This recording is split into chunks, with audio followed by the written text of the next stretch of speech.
Yes, I see your hand is up.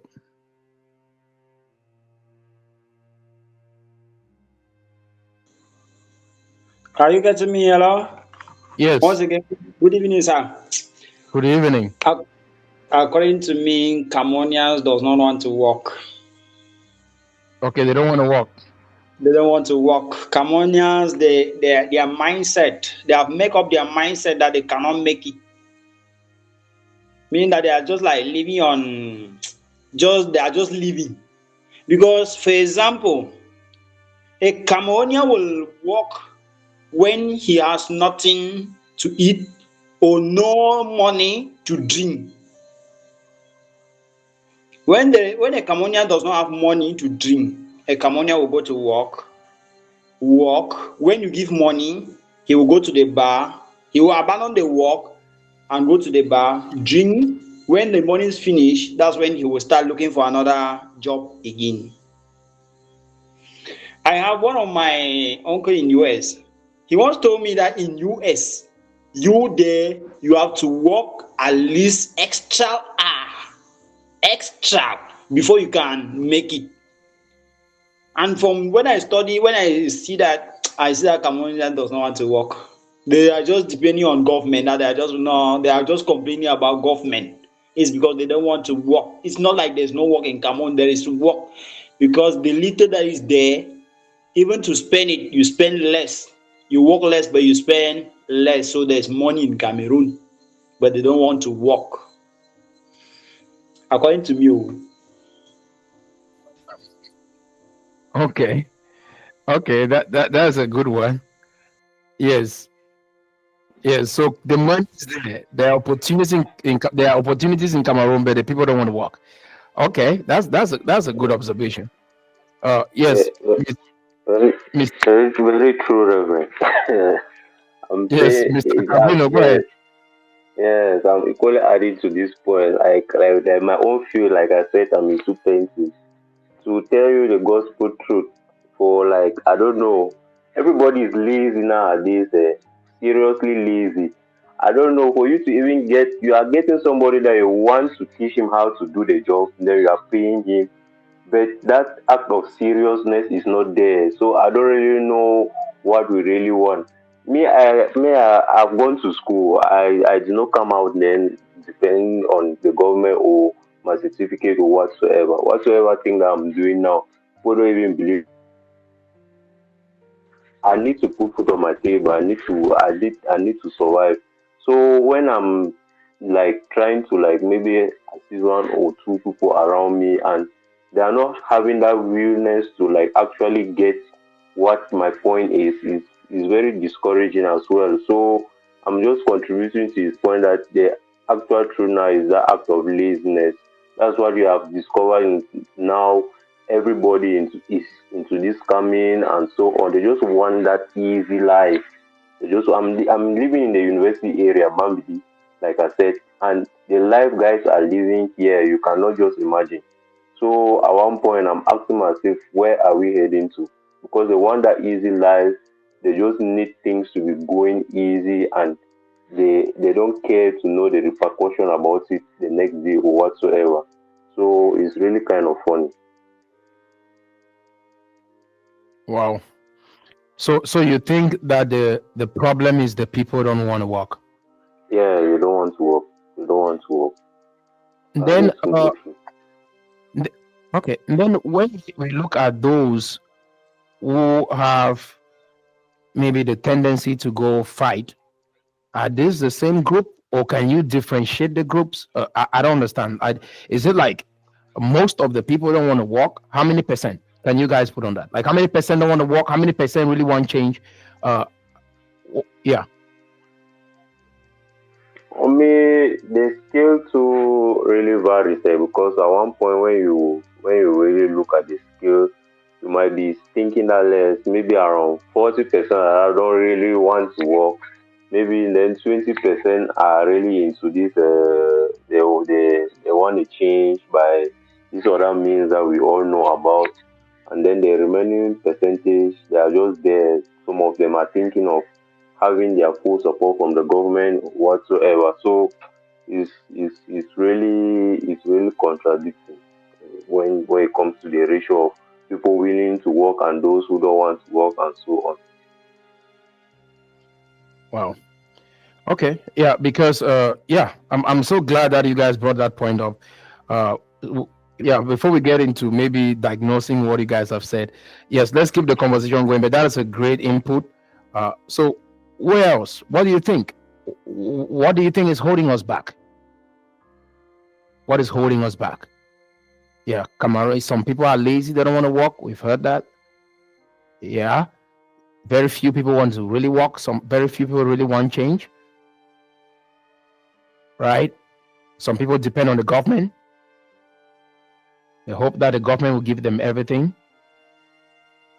Some people just want to be famous, right? And they believe that success is only through fame. What is your perspective? What do you think?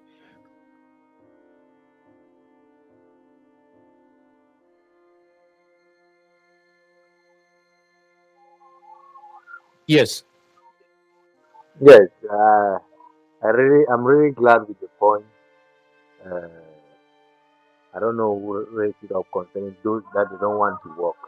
It's a really serious point when it comes to youth. I still want to hammer on that point because most of the times you go to the work site, most of us that are involved in the construction industry, at times you have a young man to go and work with. You have to convince him in so many ways. He will be telling you that what if this person passed and sees me working in the chantier? What if this person sees me doing this kind of job? So most of the times I begin to wonder what the future holds for maybe the youth. Most of them they are not interested in this apprenticeship again. They don't want to learn a trade. All most of them are focused on right now is either I get it fast or nothing. Somebody prefers spending 6 months learning how to be a scammer without even any money rather than following you to the shanty and you paying him 5,000 for a day, which can even get there for his need that day. So actually, it's something that really needs to be dealt with seriously. Thank you. Wow. Interesting. Uh, when we look at maybe the direction at which the young people are going, because like 75% of our country is below the age of 40, 0 to 14 years make up approximately 42% of the country. 0 to 14 make up almost half of that country. This is what I want you to be mindful of. That means those 30 and above at least have one child or two. That is our situation. If we are not realistic about this, because sometimes we don't see the data, right? And it might be more than what I'm explaining because we don't really have accurate data tracking system to help have accurate data for our nation. But this is the situation we are dealing with. I'm sure you see a lot of children everywhere. Is that true? Huh? Can someone respond to that? You see a lot of children, right? Yes, definitely. Definitely see a lot of children, a lot of active population, but not willing to work. So, uh, based on the message that we shared last week, there are very few people that make up their mind to be citizens of a country and act as citizens of that nation. And those are the individuals that will train. And what will help us get there is by through these sessions and communication like this. And you go back and you start educating the community. Like I'm saying this, like the members of CSDP, we ought to be having at least classes in your communities, at least even if it's once a week, to put the young people together and just have this communication with them, have this conversation with them. And that is where change starts. before you start putting books into their hands and all of that. We need to have these conversations with them.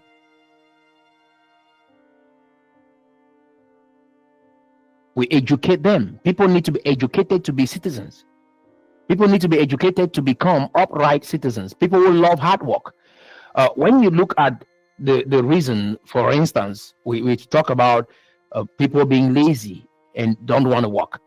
What do you think is the primary reason why a human being will rise up or maybe grow up and don't want to work? Can we look at that a little bit? Because because this is how we find solutions, and then we go back and we're like, okay, what do we need to do to change this condition? Because, for instance, if you're running a construction project, you might need a lot of people to come around and build with you. If you're running a painting business, you need people to come around. If you, whatever you are doing, you need people to help you. We need logistic people for whatever we want to do in our community. We will need someone to assist in some form to make progress, right?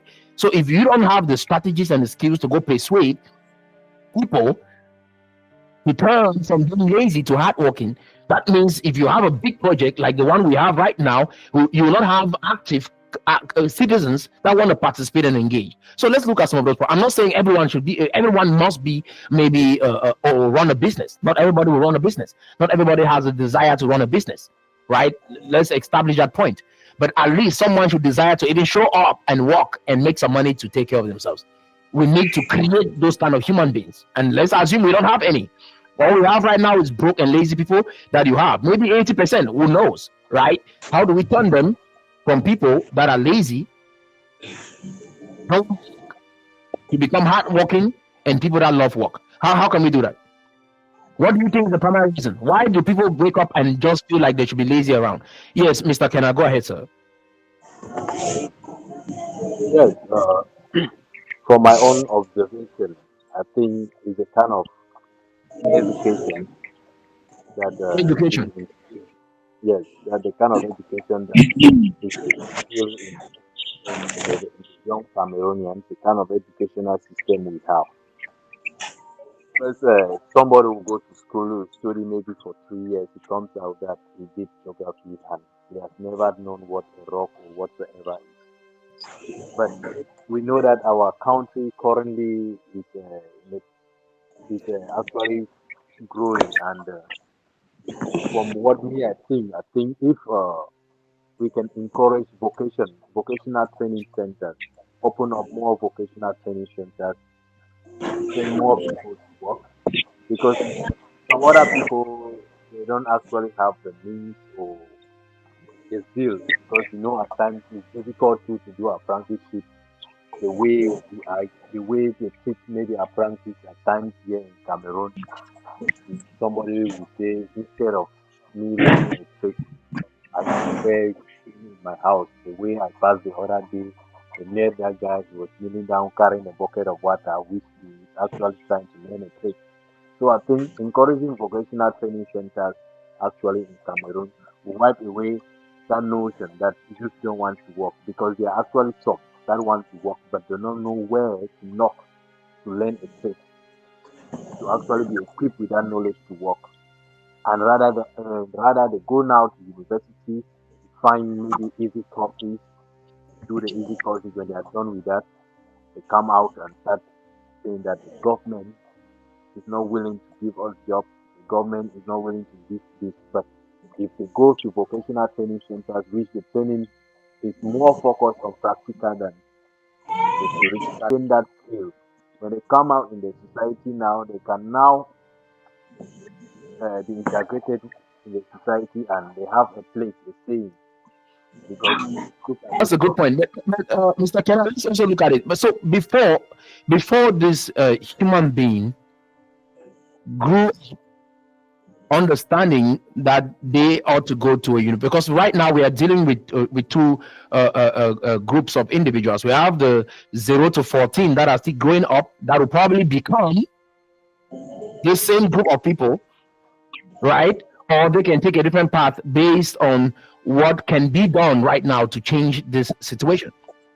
Okay, so we can open vocational centers for this adults right now and train them. What do you think is what's your perspective on the young ones growing?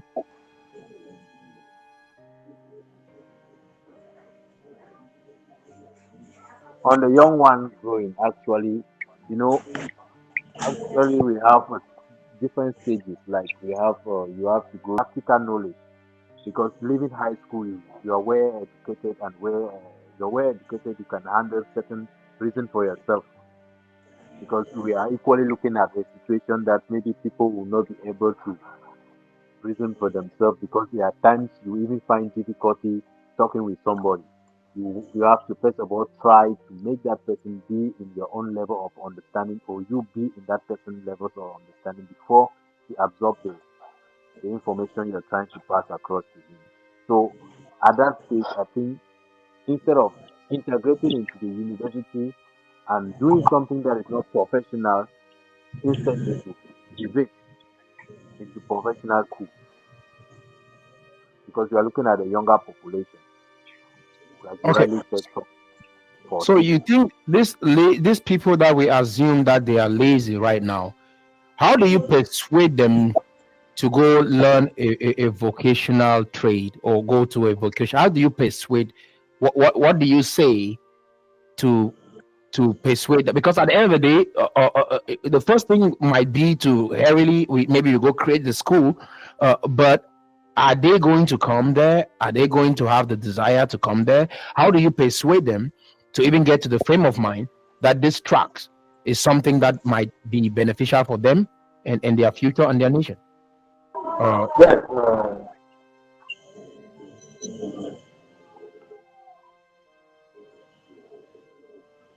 Someone else can answer though. I don't have to put Mr. Benny. If you have a perspective, how do we get our young people that don't want to work to desire working? That is what I'm trying to say because everything that we are to do will put in work and love work. Yes, yes, yeah, Mrs. Ella, Miss Ella. M- Okay. Miss Ella. Uh, yes. Um, I think to get a youth who doesn't want to work, we need to sensitize them. And by sensitizing them, we need to go out. It's just like when you go out for soul winning, you need to go out, make some young friends, get their attention, and pass some messages across that will get them thinking. And from that moment, you can communicate with them through phone. At some point, you bring them together and you can give them the reasons why you brought them together. Yeah, from our aim, from our vision to change the public. So I think we need to first of all go closer to those youths, um, and then we teach them, we tell them what they need to know and how they need to go about it. And you can't do that forcefully. There's always a way to persuade someone, and I believe if you talk to them, they will listen and they will be able to do what, like to go to the schools, like the vocational training is talking about. Because most of our youth, indeed, when the bikes came, it was like the bikes were the one that encouraged children not to go to school. They abandoned craftsmanship. They didn't want to do any handwork, any trade. Everybody wants to ride a bike because they want fast cash. And the issue of social media too was another problem. They want to scam, they want to eat money they have not worked for. But then, to me, also, the problem is from the family. The foundation is the family. How are they raised? Because even the Bible says we should train our children in a way they will not depart. So, Yeah, how are children raised? That's We need to start from the family. And we see how we get to talk to the families, because you talk of 0 to 14 years, those children are still under their parents control. So if most of them are not doing what they are supposed to be doing, then the parents have to be blamed for it, and which they too need to be taught what to do so that they can help the children. yeah. um Okay. When I came in, my network was not good. When I came in, I heard you were talking about the challenge, like the challenges. What are some of the problems that are making some of our youths not to to do anything right. If Yeah. I Okay, because I was taking down some points, so I will start from where I started so that I can flow. Am I permitted? Yeah. Go ahead. All right. I have just mentioned family because most of our families do not really educate children on craftsman skills, but they focus more on education and certificates.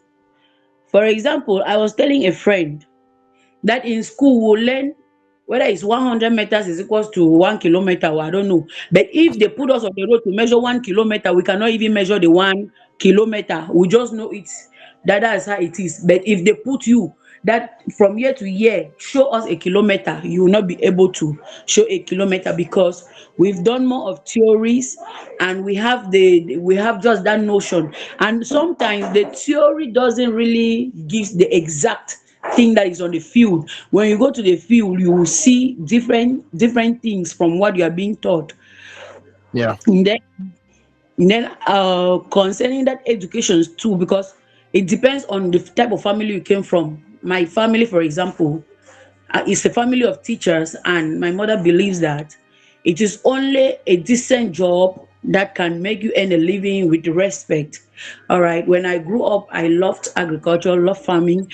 I concentrated on farming more. She wasn't happy. And at some point, when I even wrote the police concours, I had it. She said, "No, you will never wear that khaki over my dead body. If you Mm. try it, forget that I am your mother."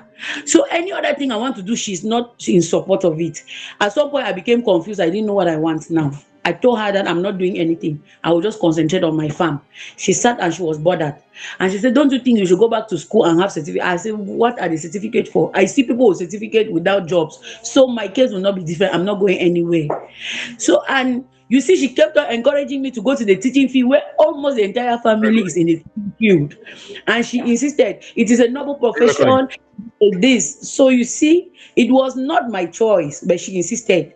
At some point, I had to succumb to what she wanted because she's a mother. And at some point, I don't like disrespecting her or doing things out of, because most of the times when she talk like that, you go out of the way, you will just find difficulties until you have to come back.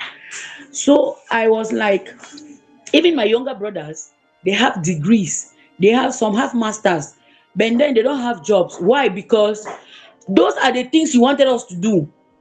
It's Mm. not what you want. You need to do something that has passion in it. For example, I love cooking, I love catering, I love doing the restaurant stuff, but she will not want it. She keeps insisting. She want money that she can say, "Take this money and invest in your business," but she prefers to take it and go and buy integration, which I have never been in support of. So that's, you see that the family too has an influence on some of those things. And when they do like that, at some level, the children become so frustrated and they now follow their peers. They now want to do what their friends are doing to earn a living, because if you are in a position where your father or your mother decides for you, even when you want to take your own personal decision, they don't want it. And at some point, you don't want to fall out with your family like mine, because I struggle a lot. It's not, if not because God had given me wisdom, maybe she and I will not be talking, because most of the times when she's acting, I will tell her like, "Mama, this is not right." Today we are in a world where people bring their opinions. Just tell me your opinion, let me bring mine, let's discuss and see the best of it, and let's choose. She will say, "I've said my own, whether you hear or you don't want to hear, that's all." And she will switch off her phone, that's all. She has passed her information. So first of all, the family background, and then our educational system. We have a lot of certificates, not in practice, but most of it theory. And then the belief system and cultures. There are some parts that do not very much cherish education. They don't very much cherish all these things that we are trying to do. They just have their way. Yes, they just have their way. And like maybe when you look at part of us, like the Muslim communities or some of the northerners, they believe that only the man has to go out and struggle. And then one man can have like five women, many children. So how do they take care of that? Man can alone cannot take care of all the children, and now those women are not doing anything to really empower those children. It becomes a problem to the society because those children are for the society. They are unable to do anything, and when they start loitering around, like in Yaoundé here, you see that they start loitering around at a very tender age. They start following their friends on the streets. 9, 10 years, you hear the type of language a child will speak to you, you will be afraid. So at times you see even a child of that 14 years holding a knife and telling you and with boldness. Why? Because some of them don't even have a shelter. They sleep on the street. So their hearts have no conscience. So you see that when they are from that type of a belief system, that only the father has to work and the father cannot take care of his responsibilities, or the children are being neglected. At the end of the day, those children end up in the street and no handwork, nothing, nobody to help them. Yeah. And then lack of motivation. Hmm. Sometimes, as these children are growing up and reaching a certain age, motivation can come from their parents, from their institution of learning, from maybe members in the society. Like when I was growing up, I loved education because there were parents who saw how intelligent I was and they bought books and gave me. And because of those books, I always want to take first so that anytime I take first, I will make them proud. So Yeah. there's sometimes when you are being motivated by the people around you, it helps you to have a wide vision, because if I keep motivating a particular child or some children around me, it will be easier for those children to listen to me and my ideas can be passed through them. I can say something to them, they listen and they do it because Hmm. they know that, "Oh, this mama has an influence over us. She has done something in my life that has touched me." Yes, because most of us, we look only within the family, we don't look outside. It is not the amount that you have to share, but the little you share, the little you have, the impact can go a long way. Even just your words, even just your ways of interacting with those children can motivate them to take some steps in life. There's some guidance, there's some training that other mother gave me, other mothers in the quarter, not my mother, that they will call me and they will tell me, and I grew up having them very well in my head, and it has been like a guide to me as I am growing up, making sure that I should not go out of it maybe to make mistakes that others made and they use it to teach me. So it is good that we should learn how to motivate those around us. Um, okay, lack of craftsmanship. Most of them do not want to learn a trade because, first, some of the parents are not even willing to pay the trade for them to learn. A parent will say, "I wanted this one to go to school. He say na mechanic he wan go learn am. I no get money for go pay work for that mechanic. Mhm. He wan go furniture. I don't have work. If no be school, no furniture." So you see, and at that level, that child has passion to go and do better furniture, and the child cannot afford money for that furniture. And when that child is even in school, nothing is entering the head. But you Yeah. prefer that the child be going and marking time in that school instead of helping that child to acquire a skill that will help that child to build his tomorrow. So at some point they become frustrated and they start following their friends around the environment, because there must always be some that are loitering around ready to influence them negatively or positively. So most of them will always follow the negative side. So if parents can learn to listen to their children and know what are their abilities and allow them to acquire them, it will also go a long way to help. And then in regards to the vocational training, it has already been mentioned. Then the peer influence and social media influence, the social media stuff of I want to learn how to scam. I'm willing to do everything to get money. I'm willing to that idea starts coming into those children when they cannot have what they thought they will. Not every child has that mind to study, to go to school. It's not all about school.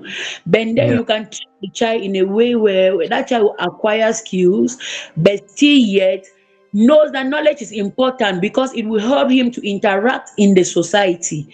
That if you do not acquire this level of knowledge, you might not be able to interact. Some of them, when they learn those skills, they see that their friends that were educated and have that skills, they are doing better than them, and they go back to school. Some come back to the evening school, enroll themselves, and they are able to take care of their own bills. Powerful. So it is really something that families have to, family has a very vital role to play because that's where the foundation lies. Yes, it has a very vital role to play, and the society at large, as parents, as whatever we are, we should learn to help the children around us. Don't say this is not my own. It is not because it is my own. I will not. No, you can help a child. Even if you don't have the means, God will provide if you have genuine intentions for that child. So when we see them parading around us, we go closer to them and we talk to them. We make them our friends. When you make a child your friend, that child will open up to you. And in the course of struggling to share his challenges, you take yourself like, okay, do you know that when I was a youth, or when my younger brother or sister was like this same thing that you are telling me is what happened, but then because of this reason something like this happened along the way, and today that person is a better person. Look, this is the person and this is what the person is doing. You can be better than this person if only you believe in yourself and you're ready to do what I want you to do. So by so doing, I believe the message will pass across. So those are some of the points I took down. Then crisis. This crisis too has really brought us down because most of our children are not educated, not because they don't want to. Most of them too have not learned trade, not because some of them are in interiors where they usually come to a certain area to come and learn the trade, but because of the crisis, the gunshot and all the light, people are keeping their children at home. No way for those children to leave those areas and come to where they can acquire skills or knowledge. So it's also a challenging issue. So we just pray that God will give us wisdom on how to go about it. That's all I have for today. Thank you. Powerful. Great stuff. Yeah. Does anyone have anything to add to that or comment on that? I mean, that was really brilliant. And I think it really opens up the window for us to see the totality of the problem. Great input, Miss Ella. Uh, this is the reality, guys. If we don't address issues like this, it is easy to just pick a stone and throw at one person called government, and then we ignore the upbringing of the child. Like, I can attest to what she just said: parental influence. You wanting to be something, do something, and parents are standing in your way, right? Uh, God gave you children. They came into this world with their own gifts and their own talents. Through inspiration and association, they will be able to forge a path for themselves. That is why you see the world keeps getting better. The world is not static or going backwards. In our community, we are looking backwards. That is why parental influence is more important. Even like with what we are doing here, we are breaking boundaries. We are just obstructing a lot of things that we've seen our entire life. We work for the past and not for the future. That is our societal structure. That is why if you see somebody advancing in life, they're only talking about you do this so that you can help your parents, so that you can help your great grandparents, so that you can help your grandparents. They don't say you're doing this so you can help your children and your children's children. You see the trajectory. If you ask someone, why do you want to succeed?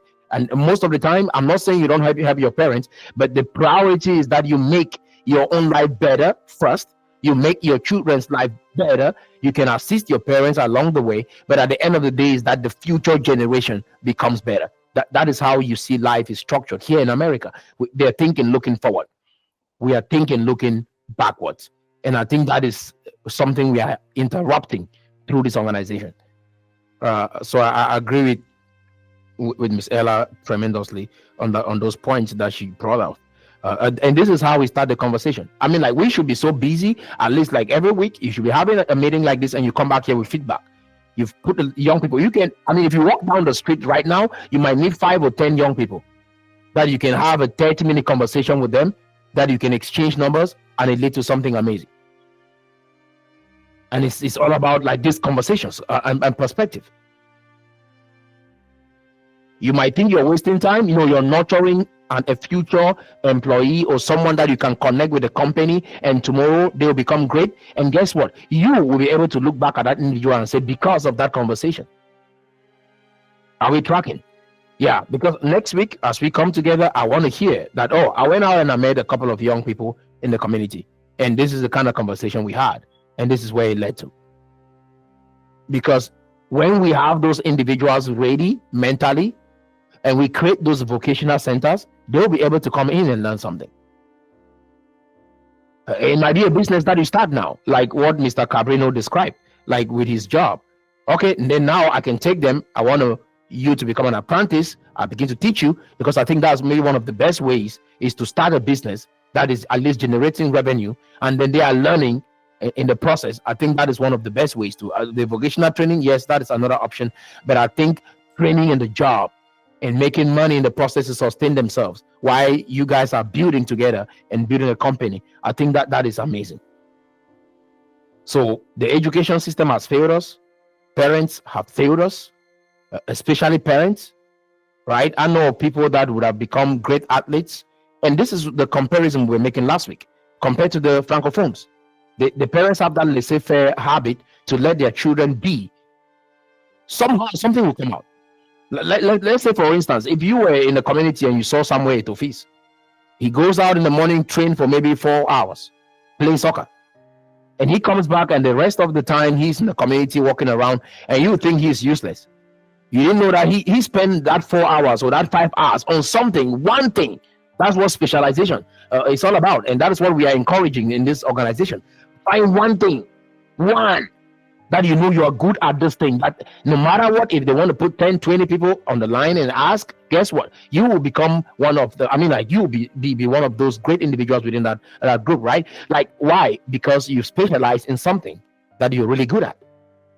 Specialization.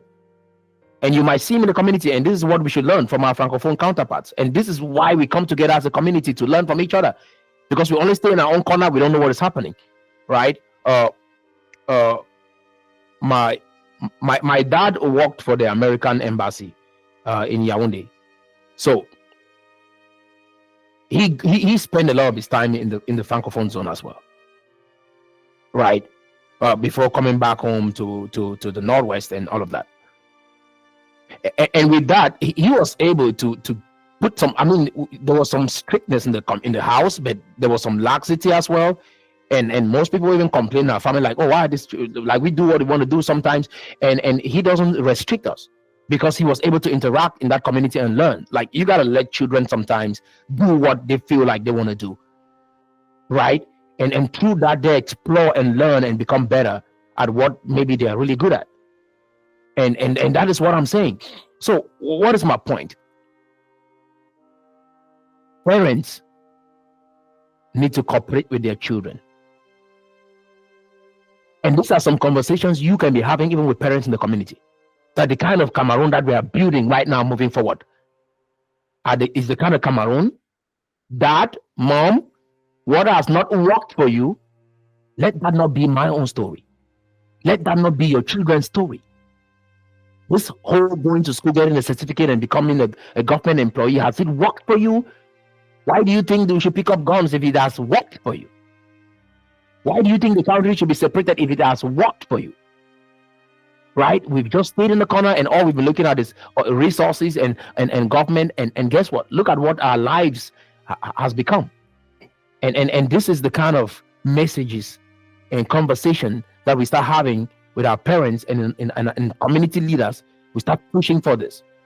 So at this first stage of CSDP, there is nothing as important as you leaving this meeting, going out there and sensitizing someone in the community. No government is coming to save us. None. If that is a dream, we have to wake up. No government is coming to save us.